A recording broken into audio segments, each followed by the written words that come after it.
À la rencontre de la Méditerranée et du Rhône, la Camargue abrite le plus grand écosystème humide de France. Classée en réserve de biosphère, elle distingue du nord au sud deux grandes entités, selon que prédomine eau douce ou eau salée. Au nord, la Haute-Camargue, celle des grands marais et des cultures, se caractérise par d'importants apports d'eau douce venus du fleuve.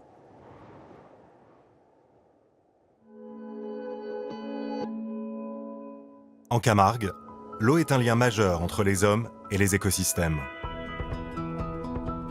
Elle est une ressource biologique, économique et culturelle, dont la gestion a littéralement façonné le territoire, en particulier en Haute-Camargue. L'eau douce y prédomine grâce à un dense réseau de canaux qui alimentent tout aussi bien les rizières que les espaces protégés dont dépend une faune abondante. Le delta du Rhône reste en effet une halte majeure pour de nombreux oiseaux migrateurs, mais aussi un lieu de vie ou de développement privilégié pour des espèces très menacées, comme la cistude ou l'anguille européenne.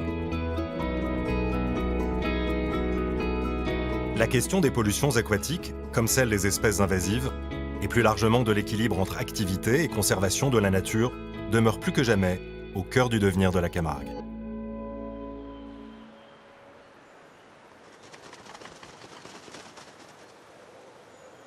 La Camargue d'eau douce est avant tout fille du Rhône. Ce fleuve puissant qui ici inaugure son delta, le deuxième plus grand de Méditerranée.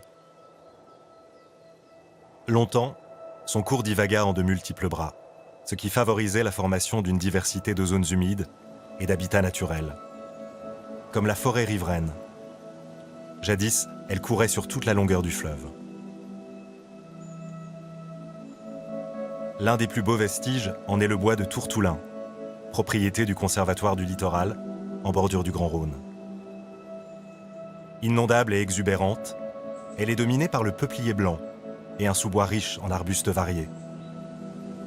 Aujourd'hui rare, son rôle reste toutefois primordial dans l'épuration de l'eau, la stabilisation des berges et bien sûr, la régulation des crues. Car le Rhône est un fleuve colérique. Paradoxalement, ces débordements réguliers et destructeurs maintenaient la salinité du delta à un niveau favorable à l'agriculture, tout en engraissant les terres de limons fertiles. Mais la grande crue de 1856 fut celle de trop, et les deux bras du fleuve, Petit et Grand Rhône, furent endigués sur tout leur cours. Contre le sel présent naturellement dans les sols et les nappes souterraines, dans une région de surcroît très peu arrosée, les hommes parachevèrent alors un puissant réseau d'irrigation, puis de drainage, fondé sur le pompage des eaux douces du fleuve.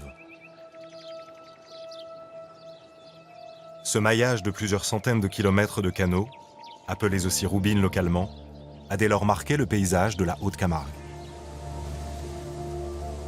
Rémi Tinet, garde technicien au syndicat mixte de la Camargue gardoise, est l'un des nombreux protagonistes de cette symphonie hydraulique. Il n'y a plus qu'une infime partie du delta où il y a une circulation naturelle de l'eau du Rhône. Mais après l'endiguement total des bras du Rhône et de la mer, rapidement les hommes se sont rendus compte que l'eau leur manquait en fait. L'eau manquait aux habitats. Et donc pour leurs activités économiques, ils se sont mis à recreuser des canaux pour pouvoir imiter le cycle naturel en fait et pouvoir le contrôler et en tirer des bénéfices.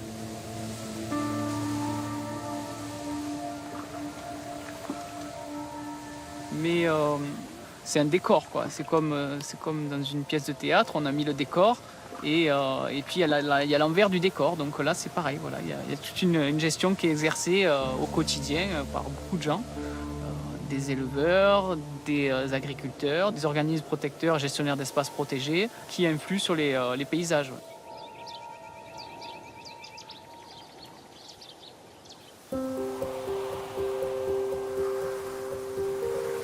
Ce sont en effet 3 à 400 millions de mètres cubes d'eau douce qui sont injectés chaque année via ce réseau. Canaux, roubines et fossés se distinguent les uns des autres selon qu'ils desservent des marais protégés, des rizières ou d'autres espaces agricoles.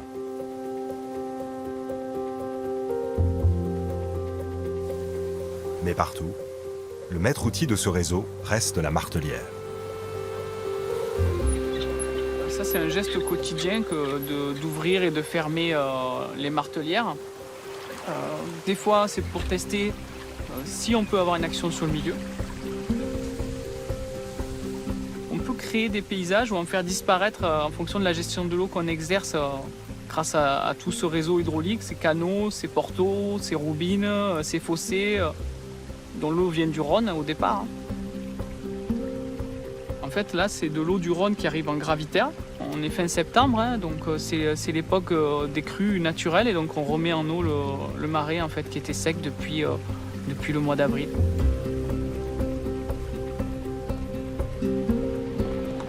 D'autres fois, c'est pour donner à boire au bétail, tout simplement, en entretenant une petite zone d'abreuvoir. Et puis, ça peut être aussi pour faire les remises en eau, pour entretenir les niveaux. Donc, on en vient à compter les crans ou les tours de manivelle. Ça peut être plus ou moins fin, en fait, comme gestion hydraulique.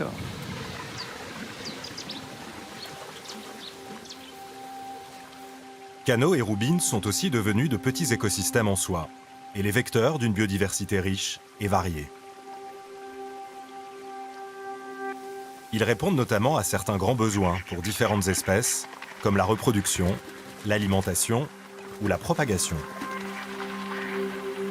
Tout ce linéaire de canaux avec des croisements permet une circulation de la faune et de la flore dans tout le delta. La roubine, un petit peu fermée par la végétation, très riche parce qu'elle permet aux oiseaux de trouver en fait, un abri des rapaces qui sont très présents en hiver notamment parce qu'ils trouvent de l'alimentation avec tous les oiseaux qu'on accueille et donc ceux-ci cherchent un refuge. Grâce au linéaire de canaux, on a par exemple une recolonisation progressive d'espèces qui, autrefois disparues et très discrètes, reviennent dans le delta du Rhône.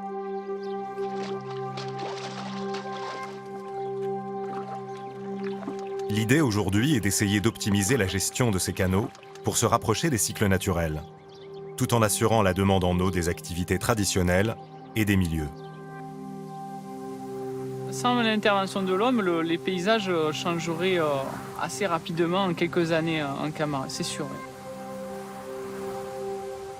La nature reprend vite ses droits grâce à ce sol riche, cette eau douce et ce soleil qui fait pousser les plantes. Cette circulation est très bénéfique de toute façon, parce que si les eaux ne circulent pas à l'heure actuelle, elles deviennent vertes, elles ne sont plus assez oxygénées et on perd un petit peu en biodiversité, quoi.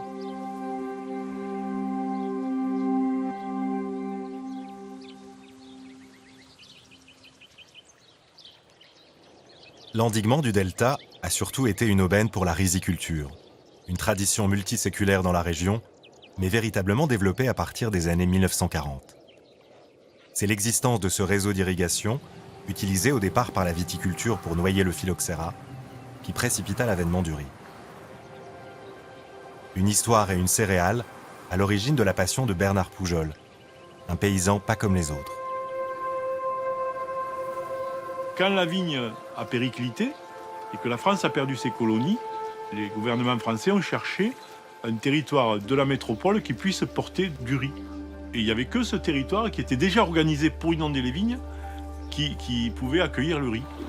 Il y avait les réseaux d'irrigation, il y avait les stations de pompage et il y avait la manière de pouvoir tenir l'eau dans les champs. Des sols plats et bordés de petits bourrelets. Donc le riz avait parfaitement sa place.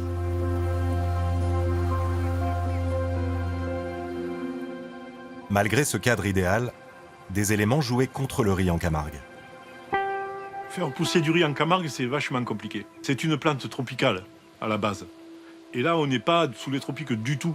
Et la Camargue, c'est le pays le plus extrême de France.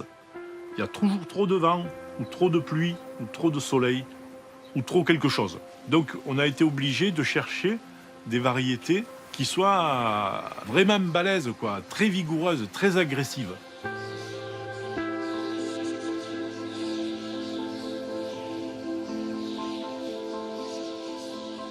Bernard est convaincu que les humains doivent servir la nature, pour qu'en retour, ils puissent en vivre.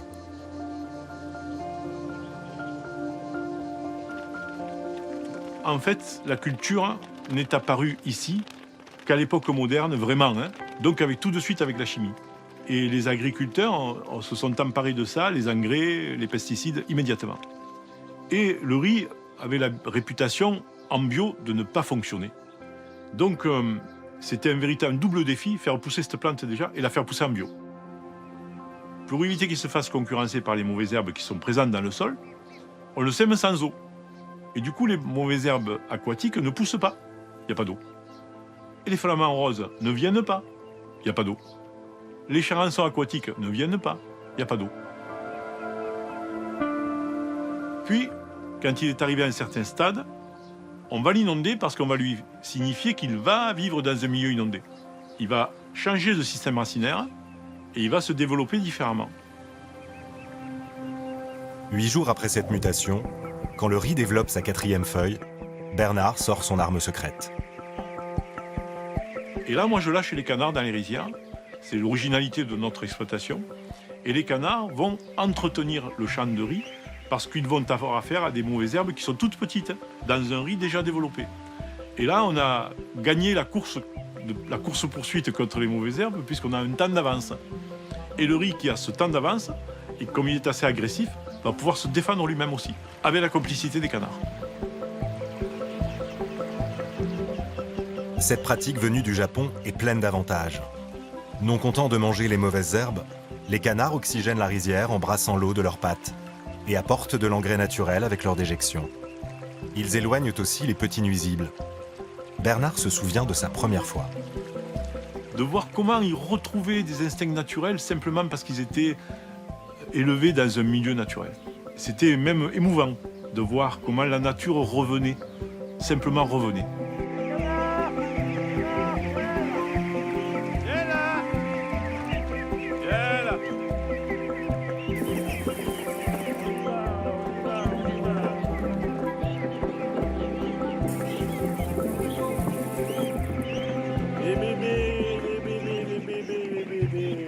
Tout est lié en fait. Et sur l'exploitation, dans le mas, la culture principale c'est le riz bien entendu. Mais derrière le riz, on va semer du blé, des blés anciens. Dans ces blés anciens, on va semer de la luzerne. Donc il va y avoir une culture très gourmande, le riz, une un petit peu moins le blé, une pas du tout gourmande, au contraire, qui va apaiser le sol, la luzerne. La symbiose entre l'ensemble va être très positive. Et en fait, on est arrivé à créer sur l'exploitation un système technique où on est à zéro intrant. On n'achète rien. La terre crée sa propre richesse.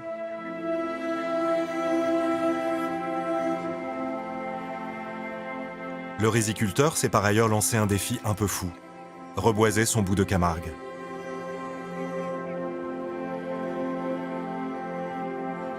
Dans ses rizières, il a recréé des îlots boisés qui peuvent servir de refuge aux canards contre leurs prédateurs, mais surtout à la petite faune des insectes, et notamment les libellules, très menacées aujourd'hui.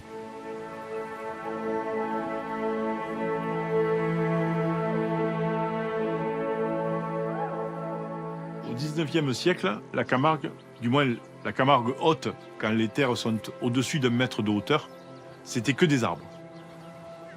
C'est la modernité qui a arraché tous les arbres. Et nous, sur l'exploitation, on va essayer de redonner à la Camargue le visage qu'elle avait autrefois.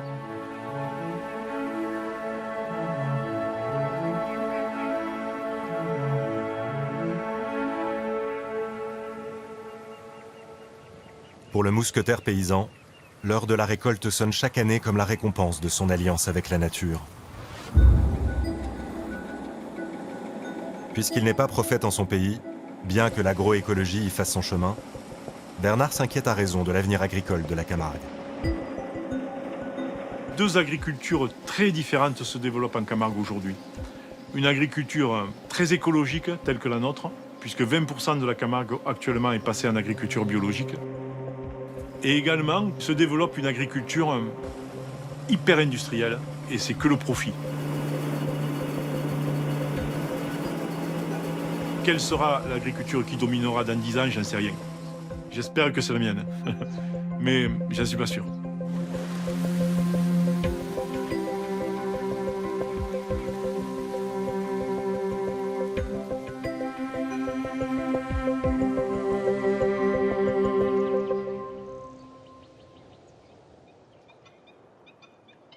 Outre les pollutions agricoles, une autre problématique se pose à travers toute la Camargue, notamment dans les espaces protégés. Celle des espèces dites invasives, tant animales que végétales.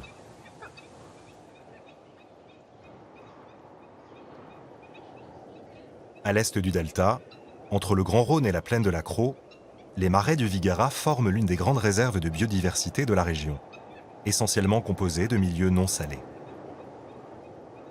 Anciens terrains agricoles, les marais sont entièrement délimités par 2 grands canaux de navigation et d'irrigation, d'où arrive une grande partie de l'eau douce dont la réserve a absolument besoin. Et avec elle, les plantes exotiques invasives. Le cauchemar de Leïla de Biès, conservatrice du domaine, et de son équipe. Il y en a un certain nombre au marais du Vigaras, et en particulier une espèce qu'on appelle la jussie, qui est originaire d'Amérique du Sud, et qui est une espèce aquatique, qui a été introduite parce qu'elle est ornementale, elle est très jolie, avec des jolies petites fleurs jaunes, mais elle peut recouvrir intégralement un marais en quelques années.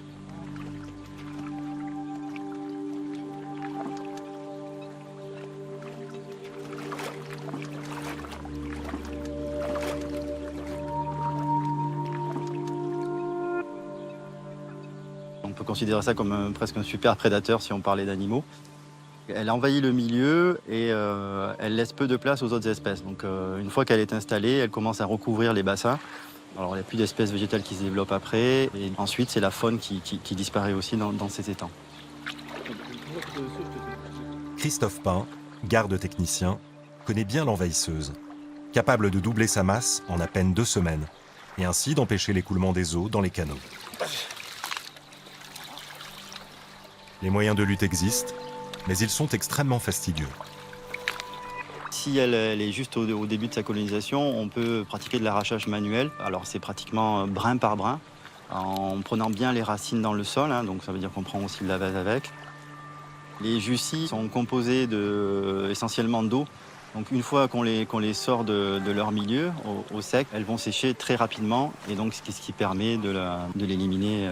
Et encore, on ne gère pas la totalité des bassins parce qu'il y a certains endroits où elle est déjà bien implantée, et aujourd'hui, c'est plus possible de la gérer. L'arrachage des jussies exige donc une main-d'œuvre importante.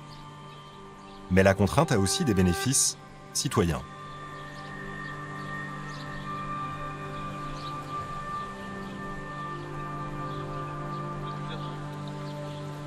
Ces campagnes d'arrachage se font souvent par l'organisation de chantiers assez importants qui regroupent plusieurs personnes.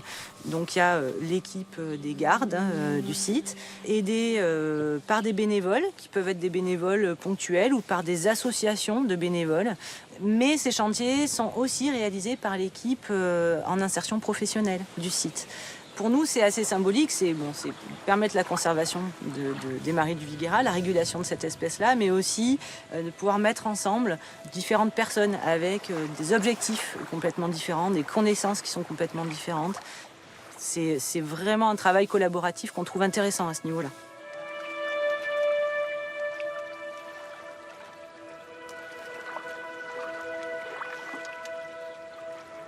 Si les espèces invasives aquatiques ont pu s'inviter, c'est parce que l'équilibre écologique des marais repose sur des arrivées d'eau permanentes, bien que strictement contrôlées. Ce mode de gestion artificielle est indispensable au maintien d'une mosaïque de milieux d'une grande richesse, notamment de très belles roselières. Laissées intactes, elles abritent d'importantes zéronnières. Il y a 9 espèces de hérons qui nichent en France. Les 9 nichent au marais du Vigaras, avec des effectifs qui sont extrêmement importants. Et donc on a une responsabilité de gestion qui est très forte.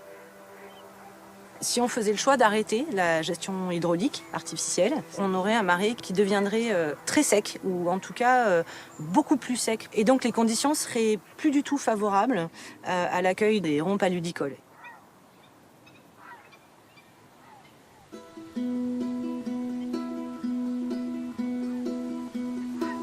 Dans ce contexte, l'équipe des marais s'efforce de corréler sa mission première de conservation de l'environnement avec les réalités du terroir camarguais, en mettant en valeur les ressources locales. L'idée, c'est que les marais du Viguera puissent aussi servir de support d'autres activités que les nôtres.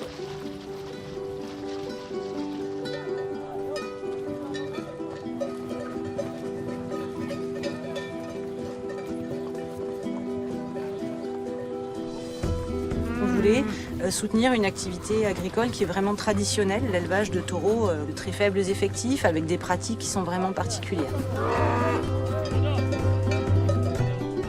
Il y a des troupeaux à peu près sur l'ensemble des marais du Viguera. Ce ne sont pas nos bêtes à nous, ce sont des éleveurs avec lesquels nous travaillons.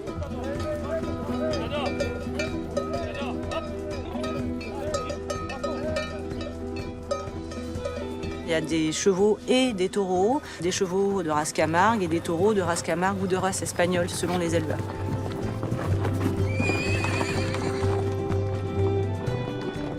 Pour nous, l'élevage, c'est l'entretien de la végétation qui est réalisé par le pâturage.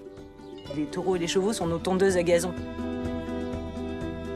En échange, l'équipe du Viguera rend des services aux éleveurs.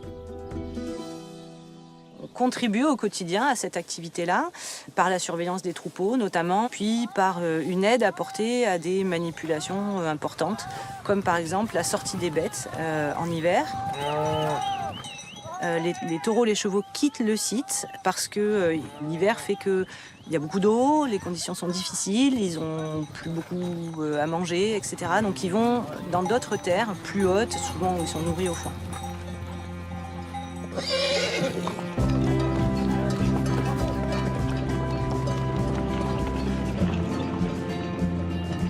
Pour assurer la sortie des troupeaux en hiver, étant donné que les taureaux Camargue ne se manipulent pas à la main, ce sont des bêtes qui ont un caractère sauvage, il y a deux méthodes. La première, c'est la méthode traditionnelle utilisée par les éleveurs. C'est un rassemblement du troupeau à cheval et un guidage du troupeau vers des lieux dans lesquels ils peuvent les manipuler de façon plus proche, les trier, les faire passer chez le vétérinaire, etc.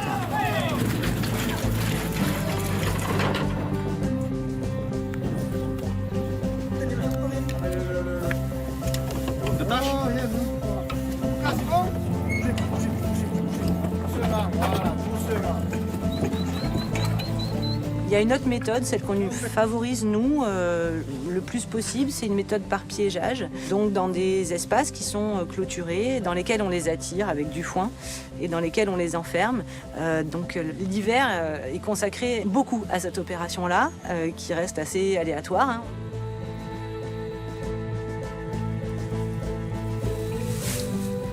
Grâce à ce type d'action et de gestion, Leïla veut rester optimiste sur l'avenir de la Camargue.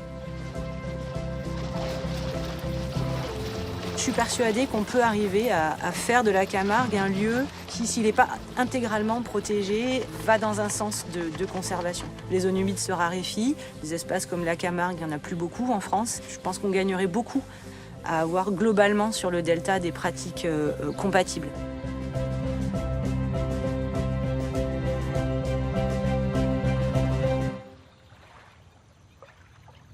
Ces pratiques compatibles sont en effet l'une des clés pour maintenir des activités traditionnelles et les milieux dont celles-ci dépendent. Parfois, l'exploitation même de ces milieux peut contribuer à leur conservation. C'est le cas par exemple de certaines roselières situées au sein d'espaces naturels sensibles.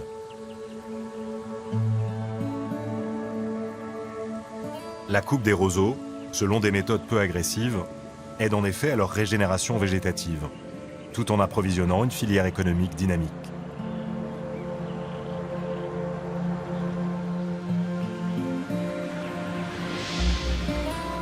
Milieux emblématiques de la Camargue d'eau douce, très riches d'un point de vue faunistique, les roselières se développent dans les grandes zones de marais, notamment ceux de la Camargue gardoise. Certaines sont aussi gérées et entretenues pour les besoins de la chasse au gibier d'eau, une activité traditionnelle lucrative très répandue. Coupés à l'hiver, régénérés au printemps, les roseaux hébergent jusqu'à la fin de l'été, entre autres pensionnaires, les rousserolles et farvates, de petits passereaux qui, sous leurs frais couverts, y accueillent leurs petits avant de repartir pour l'Afrique. Mais comme d'autres milieux de Haute-Camargue, les roselières restent entièrement dépendantes des apports d'eau douce, dans une région au sol salé. Et bien que dotées d'une capacité d'épuration, elles sont fragilisées par l'eutrophisation des eaux. Ce phénomène d'asphyxie des milieux, par excès de nitrates et de phosphates issus de l'agriculture, menace aussi l'étang du Vaccarès. Cette lagune saumâtre de 6500 hectares, cœur géographique et hydraulique du delta, reçoit encore une part importante des eaux rejetées par les riziculteurs.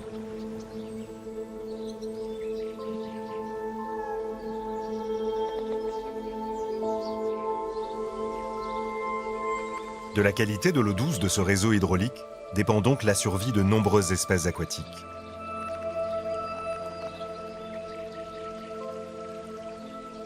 À la station biologique de la Tour du Valat, située entre le Vaccarès et le Grand Rhône, nous retrouvons l'herpétologue Anthony Olivier. Ce spécialiste des reptiles et des amphibiens s'occupe au printemps d'une petite autochtone, la cistude. Cette tortue des rivières et des marais doux fait l'objet d'un plan de protection nationale et d'une attention toute particulière dans la réserve naturelle régionale créée au sein du domaine.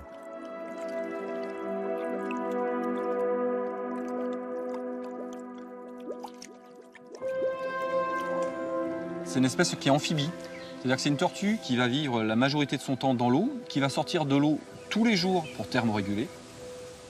D'où la difficulté à la conserver, c'est pas une espèce qui est strictement aquatique, on a besoin de conserver en même temps son milieu aquatique et en même temps son milieu terrestre. S'il y a un des deux milieux qui disparaît, l'espèce va aussi disparaître. Ces marais sont gérés en partie pour la cistude. On met de l'eau qui est douce, qui n'est pas salée, et ça nous permet de savoir si notre gestion, il faut la réorienter ou pas.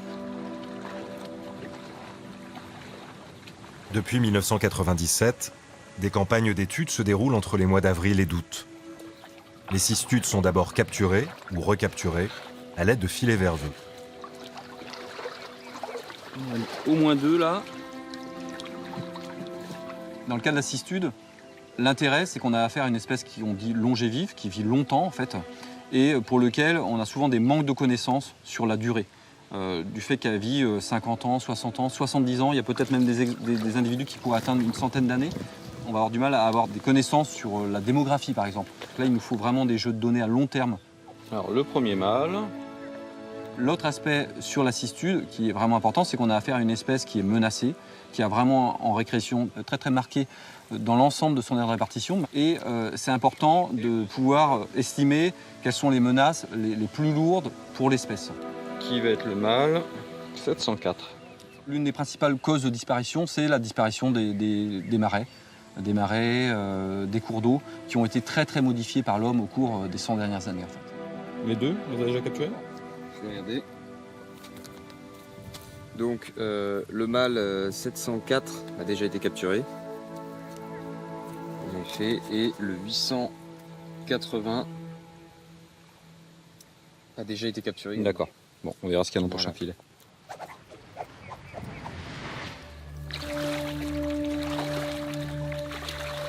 Outre la préservation de l'espèce, l'un des intérêts de ces suivis est que la cistude se révèle, hélas, un bon indicateur de l'impact des diverses pollutions sur les milieux dits naturels. Elles sont des sentinelles de l'état de la biodiversité.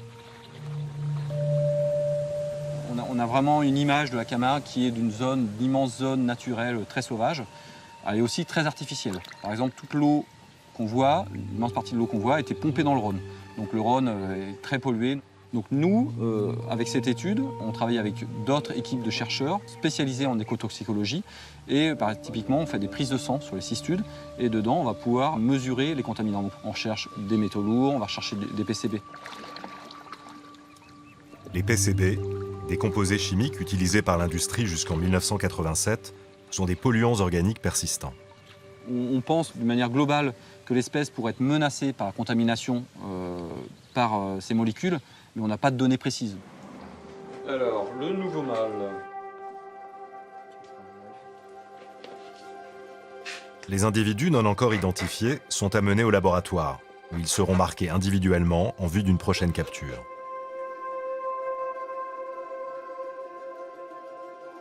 Alors... Fin 2021, plus de 1500 cistudes avaient ainsi été marquées.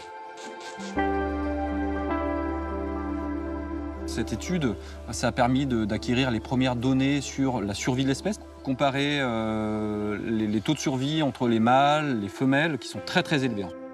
Et en fait, cet individu, il est super intéressant parce qu'on va pouvoir le suivre tout au long de sa vie. Et le fait de connaître son âge de naissance, ça va nous permettre vraiment de voir sa longévité, l'âge aussi d'acquisition de la maturité sexuelle, à partir de quand il va pouvoir se reproduire.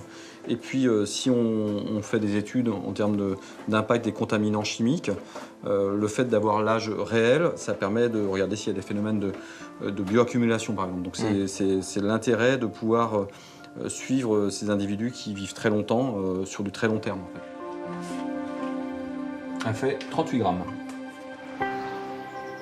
C'est des animaux qui sont globalement très sédentaires. C'est des choses qu'on étudie depuis très longtemps ici. Et ce qui est chose qui est vraiment intéressante dans cette population, c'est que les femelles, grosso modo, ne bougent quasiment jamais de leur site dans lequel elles sont nées. Les individus qui ont été marqués à la fin des années 70, on les recapture quasiment au même endroit. Donc ça, c'est super intéressant. Par contre, dans le cas de cette population, les mâles, eux, dispersent. C'est-à-dire que eux, les mâles, vont changer de noyau de population. Donc on a probablement le record mondial connu avec un mâle qui a fait 18 km.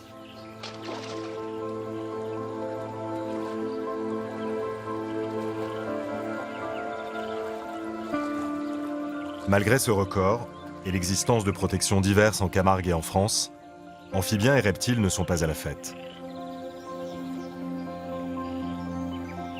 C'est des espèces qui sont confrontées à beaucoup de menaces et qui est l'un des groupes de vertébrés qui se porte le moins bien. La situation est vraiment catastrophique pour un bon nombre d'espèces qui a décliné de manière incroyable au cours des 100 dernières années et qui continue à décliner aujourd'hui. Une autre explication locale de ce déclin tient à nouveau à l'impact d'une espèce invasive. C'est une espèce exotique qui est l'écrevisse de Louisiane, donc une écrevisse américaine qui est arrivée en Europe par la pisciculture en fait, et qui s'est échappée, et donc qui a été introduite volontairement et maintenant qui a colonisé énormément de milieux aquatiques et qui pose des gros soucis en termes d'écologie. C'est un gros prédateur d'œufs, notamment de batraciens.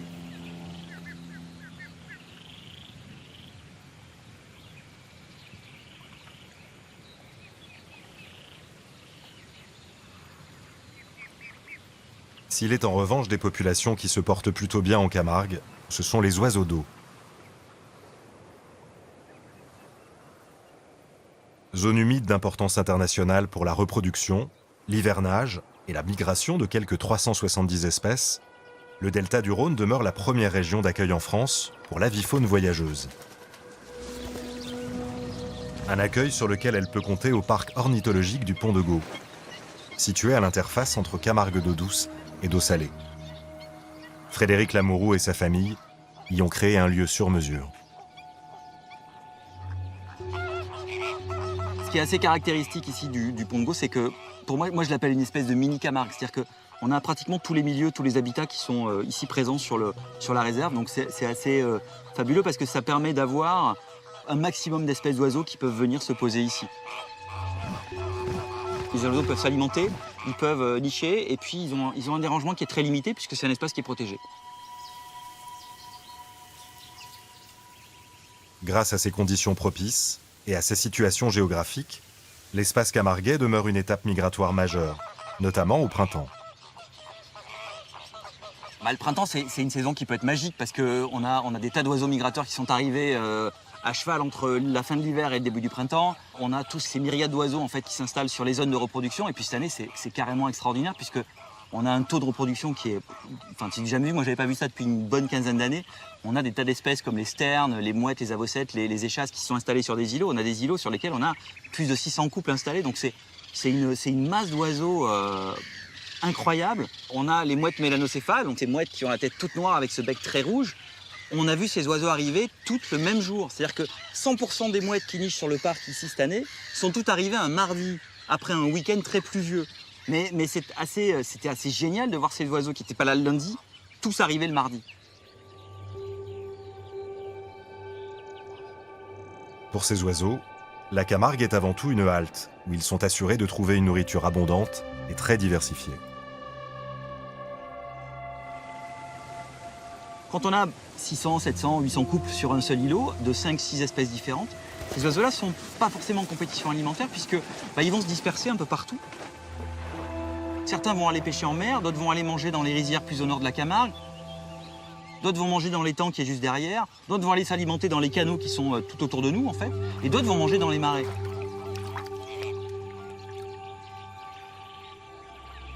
Ces oiseaux-là, finalement, ils vont tous se retrouver le soir pour nourrir leurs poussins, mais ils vont pas aller chercher la nourriture au même endroit.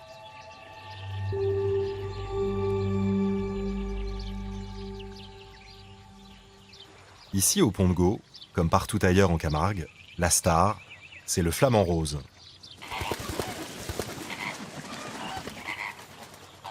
Un oiseau dont la sauvegarde a fait l'objet d'efforts intenses et prolongés dès les années 1970. Efforts qui ont largement porté leurs fruits. Les études ont notamment permis de comprendre comment se déplaçait l'espèce.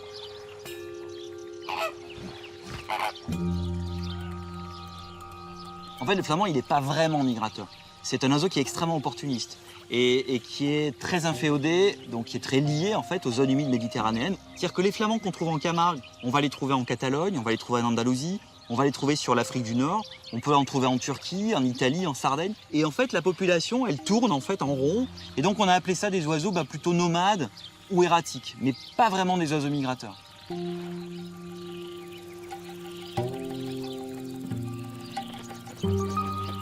Cet animal, qui serait originaire du Nouveau Monde, est ici bien chez lui.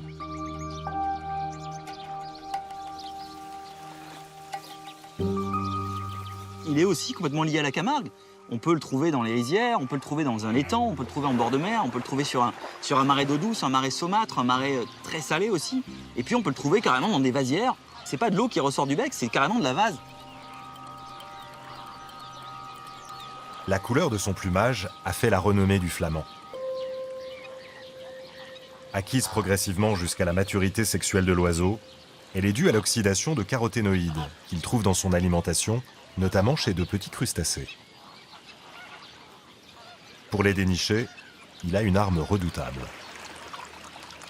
C'est un bec filtreur, donc ils vont filtrer en fait tous les petits planctons, tous les petits micro-organismes qui sont contenus dans l'eau, mais aussi dans la vase. Et ce bec, il leur permet aussi d'éliminer le trop plein de sel.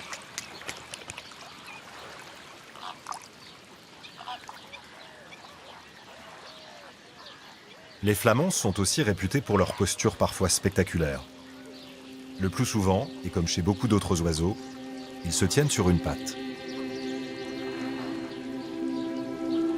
Si vous observez pratiquement toutes les espèces d'échassiers qui sont tout le temps dans l'eau, au bout d'un moment, leur membre se refroidit terriblement.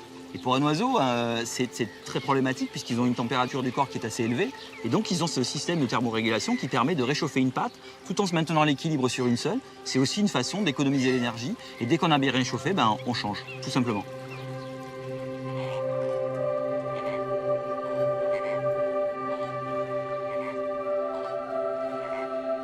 Si les flamands ne sont plus en danger, ils doivent partager depuis quelques années ce territoire qui demeure leur unique lieu de reproduction en France avec de nouveaux venus.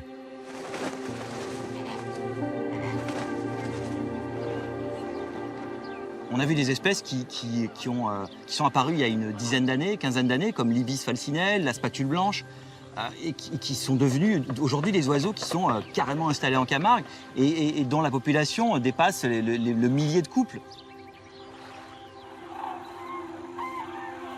On a une espèce nouvelle en hiver qui est la grue cendrée, on n'en avait pas du tout avant. Et puis là, on a carrément 20 000 individus qui viennent passer l'hiver de novembre jusqu'à mars. Ces changements, ils sont hyper intéressants, mais ils sont complètement liés aussi à l'évolution de la Camargue. Les grues sont apparues parce qu'on a cultivé du maïs. Les ibis, les spatules sont apparues parce que on a trouvé un nombre incalculable d'écrevisses de Louisiane dans les marais et les étangs. Et donc, c'est une source de nourriture toute nouvelle pour ces espèces-là.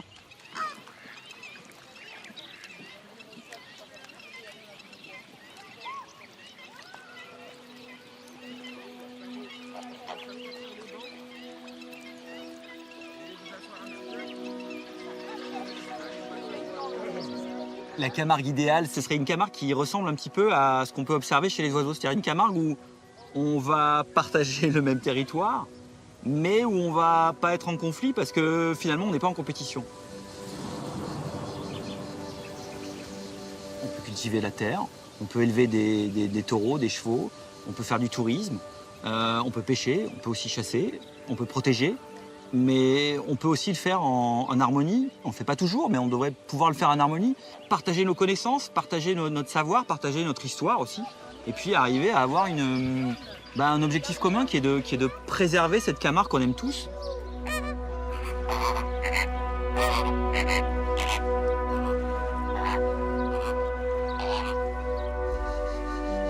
Accepter aussi qu'il y ait des zones, des espaces protégés dans lesquels on ne puisse pas aller parce que c'est très important pour la faune sauvage, pour la nature, qu'il y ait des espaces où l'homme ne pénètre pas. Pour moi, c'est vraiment primordial.